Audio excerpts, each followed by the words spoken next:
हम होंगे कामयाब। दोस्तों, कैसे हैं आप लोग? मैं शील झा अपनी YouTube चैनल ज्योतिष जरूर जाने में आप सबका बहुत बहुत स्वागत करता हूं।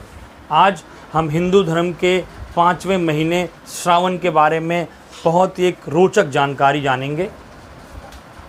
आई होप कि आप ये वीडियो पूरे एंड तक देखें। ये पूरी जानकारी बहुत ही अच्छी है। मैंने काफ़ी रिसर्च से और अपने ज्ञान के लेवल से इसको बनाया है। आप इसको सुनिए, समझिए और इस जानकारी को मैक्सिमम लोगों तक पहुंचाएं ताकि वो भी इस सावन के महीने की महत्ता को जान पाए, समझ पाए और मैक्सिमम लोगों को बता पाएँ। हम अपना वीडियो स्टार्ट करते हैं। उससे पहले मेरे इस चैनल को ज्योतिष जरूर जानें, प्लीज़ ज़रूर सब्सक्राइब करें, लाइक और शेयर करना ना भूलें। तो आइए अपना वीडियो में स्टार्ट करते हैं। सबसे पहले हम जानेंगे हिंदू कैलेंडर में 5वां जो महीना है वो श्रावण का महीना है। इस महीने में 3 जो ऐसी मुख्य घटनाएं हुई हैं, या इनको हम बोल सकते हैं कि जो इतनी इम्पोर्टेंट बनाती हैं इस महीने को, जो और किसी भी महीने में नहीं है। फर्स्ट जो जानकारी है मैं बता दूं आपको। फर्स्ट, इस महीने में पार्वती जी ने घोर तपस्या करके इस पूरे महीने में शिव जी को प्रसन्न किया था और कहते हैं कि उनका विवाह इसी महीने हुआ था। इसलिए ये एक मिथ भी है और एक परंपरा भी है कि इस महीने जितनी भी जो कुंवारी लड़कियां होती हैं वो अगर सोमवार का व्रत करें तो उससे उनको मनचाहे वर की प्राप्ति होती है। जो दूसरी एक महत्वपूर्ण घटना हुई है जो हमारे पौराणिक कथाओं में है, समुद्र मंथन की। समुद्र मंथन भी कहते हैं इसी महीने हुआ था, क्योंकि समुद्र मंथन अमृत को निकालने, अमृत के पाने के लिए हुआ था। तो इसलिए इस महीने में क्या हुआ था कि देवताओं और राक्षसों के बीच जो समुद्र मंथन हुआ था, उसमें जो विष जो निकला था, विष, तो उसको राक्षस लोग तैयार नहीं हुए पीने के लिए, और अगर वो विष इस सृष्टि पे आता तो पूरा सृष्टि खत्म हो जाती। इसलिए स्वयं भगवान शंकर जी ने वो विष पिया और उस विष को अपने गले तक ही रोक लिया, जिस कारण उनका कंठ नीला हो गया। और उनका नीला कंठ होने के कारण उनको गले में बहुत गर्मी महसूस हुई, तपस हो गई।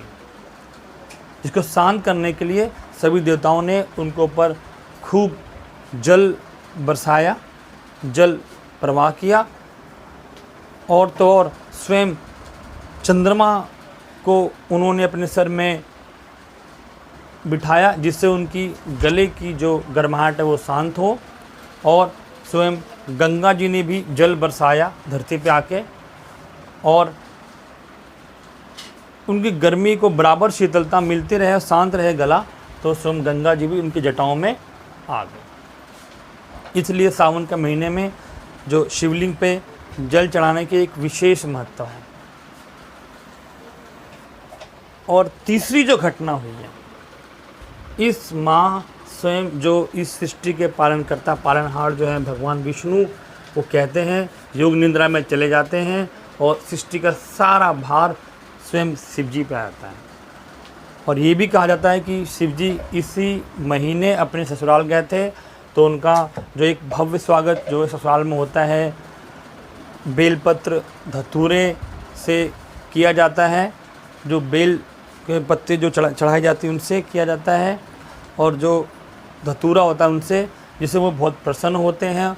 और इनका अगर हम साइंटिफिक देखें इनका महत्व, तो जो बेल होता है उसके शरबत भी लोग पीते हैं, जो बहुत ही ठंडा महसूस करता है, बहुत ही शीतल होता है, जो हमारे शरीर में हमारे उसकी गर्माहट को कम करता है।